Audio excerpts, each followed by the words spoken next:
Nikita Krylov versus Magomed Ankalaev takes place this weekend in the co-main event of UFC Fight Night Vegas 20, Rozenstruik versus Gane, and I can't wait for this light heavyweight co-main event. Two ranked contenders inside the light heavyweight division. Nikita Krylov a little bit up the rankings compared to Magomed Ankalaev. Ankalaev, the newcomer into the rankings of the light heavyweight division. Krylov is an underrated veteran of the game right now. He's been in the UFC since he was around 21 years of age. Absolutely amazing that he's been in here for this long and stayed competitive at the top of the division. This time he seems like he's finally starting to put some things together where he might be able to finally make a run towards that top 5 or maybe the belt.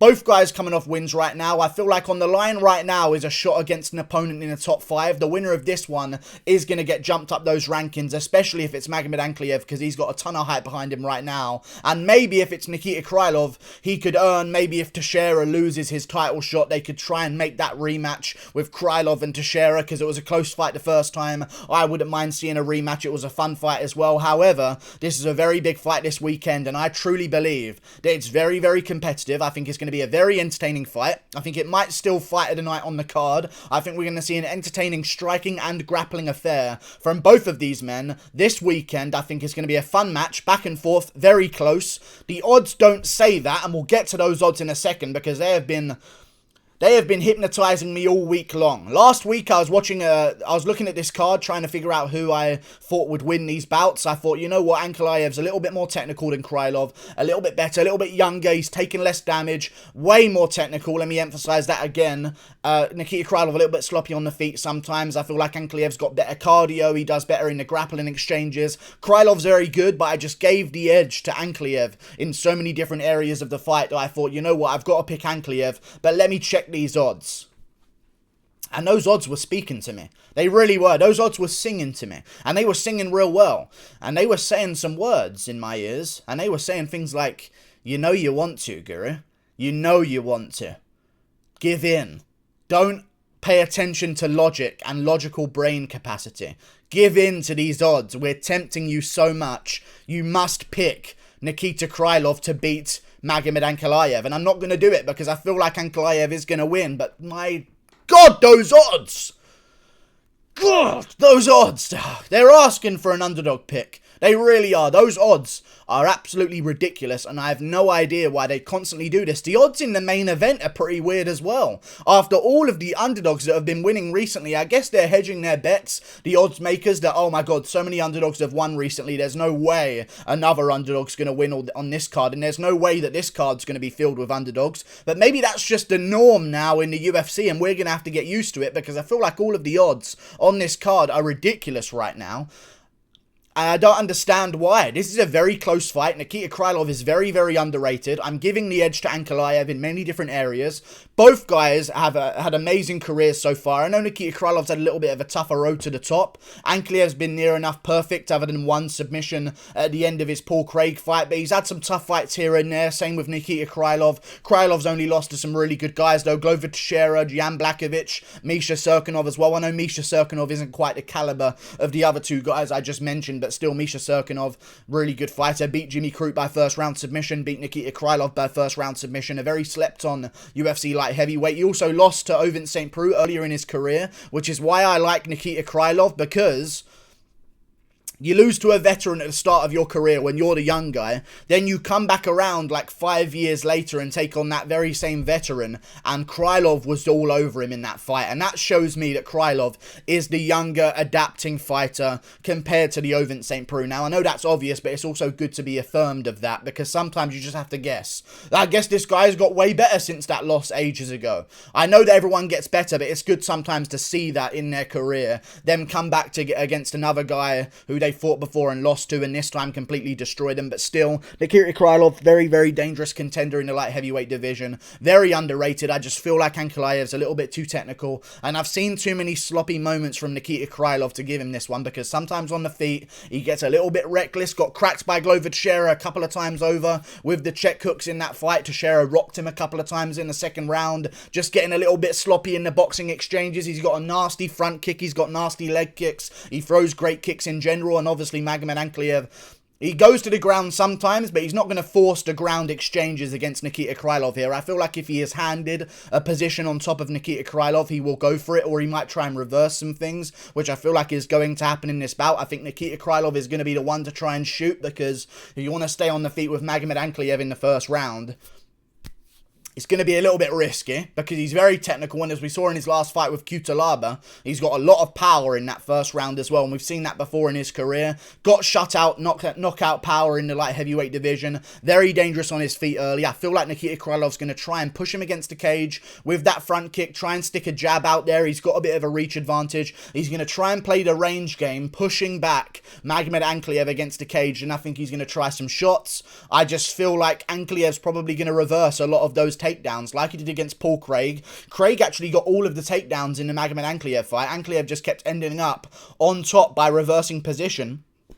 And it's the same thing we saw in the Glover Teixeira fight with Nikita Krylov. It's the same thing we saw in the Johnny Walker fight with Nikita Krylov. And these are some real holes that I feel like I've found in Krylov's game. He does give up some reversal space now and again on the ground. And I think he's going to shoot a sloppy takedown. Feel like he's won by getting on top of Ankalaev at one point in the fight. But Ankalaev's going to shimmy him right over like he did to Paul Craig. Because in the Johnny Walker fight, I know a lot of people just took from that fight that, Johnny Walker's done. He's complete trash. It was a very good fight. Walker had actually some decent grappling in that bout. I know he showed great grappling against Ryan Spann as well by escaping out the bottom and getting back to his feet and landing those shots that he did. But still, in the Nikita Krylov fight with Johnny Walker, Walker was winning the second round. I thought he won the second round. He could have won the second round anyway. It was a very close fight in general. But Johnny Walker showed that he can reverse positions on the ground, end up on top, and do quite well against Nikita Krylov.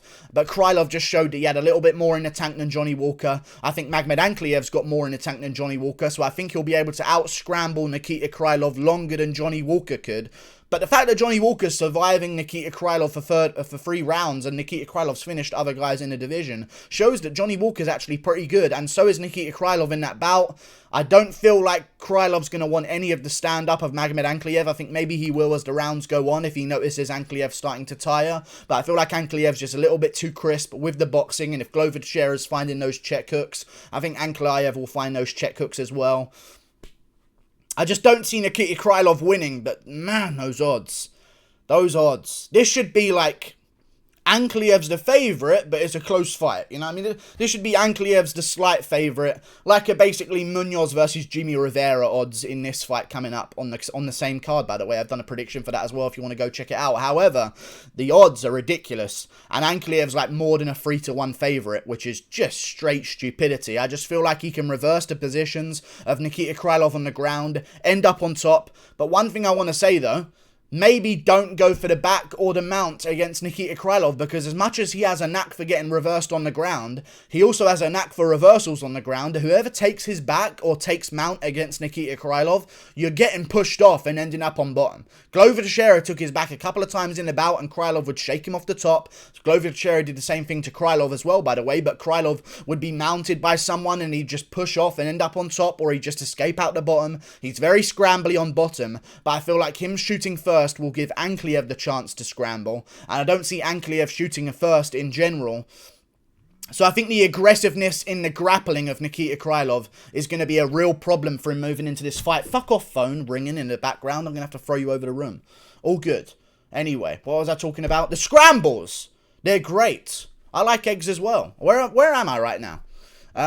Scrambles are going to be fun, in my opinion. I just feel like Ankalaev's going to out-scramble him. A little bit stronger, maybe. Krylov's a little bit more battle-tested, a little bit more worn down, taken some more shots in his career, been rocked a couple of times. I think he's going to get clipped in the stand-up exchanges, leading him to shoot panicked and forced shots in the grappling department. And I think that Ankalaev's going to immediately reverse those and end up on top and just control him on the ground in those situations. I don't think Krylov's got quite enough gas in the tank to get the job done against Magomed Ankalaev, a young guy coming up. I know both of them are 28 years of age, but in terms of a career, Ankalaev is way younger compared to Krylov. But Krylov is so underrated, man. 27-7 in a bigger weight class is so underrated.